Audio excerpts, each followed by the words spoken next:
One day, suddenly one of the most beloved anime studios in the world became the site of the Japan's deadliest crime in decades. And let's see what really happened there. Imagine spending your life creating stories that make people smile, stories that comfort people when they are lonely, and stories that inspire millions across the world. Now imagine that place suddenly turning into a nightmare. Yeah, on July 18, 2019, the world of anime changed forever. Kyoto Animation, one of the most beloved studios in Japan, became the site of one of the most heartbreaking tragedies in modern history. That day began like any other normal day. Animators were sketching characters, writers were discussing scenes, some people were probably drinking coffee, chatting with co-workers, thinking about deadlines or what do we eat for lunch. It was just a normal day. And then everything changed in minutes. A man entered the building carrying gasoline. He poured it across the floor and set it on fire. And flames spread rapidly. Thick smoke filled the stairways and hallways. People inside had almost no time to react. Some tried to help others escape. Some collapsed from the smoke. Some never had a chance.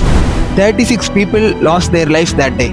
36 artists, 36 creators, 36 human beings with families, dreams and futures. When we watch anime, we see characters. But behind every character is a real person. Someone carefully drawing every frame, someone adjusting lighting, colors and expressions, someone staying late at night to make a scene perfect. These were not just employees, they were people who spent their lives creating joy for strangers they would never meet. And when you hear the reason for the attack, it is completely ridiculous. The attacker claimed he believed his ideas had been stolen, but no reason could ever justify what happened. And the idea he claimed to be stolen was people getting discount coupons in convenience stores, which we normally see in most of the slice of life animes today. And for that silly reason, he committed this unforgivable act. This tragedy shocked Japan and the entire world. Fans from different countries, different languages, different cultures all felt the same grief. People visited the studio to leave flowers. Letters arrived from around the world. Millions of messages appeared online, thanking Kyoto Animation for the stories that changed their lives. And some fans said anime from this studio helped them through depression. Some said it helped them make friends. Some said it gave them hope during the hardest time of their lives. That's when many people realized something powerful. Stories are not just entertainment, they are part of people's lives. And after the tragedy, many wondered, would Kyoto Animation ever recover? Losing so many talented people, losing years of work, losing friends and colleagues, it was unimaginable pain.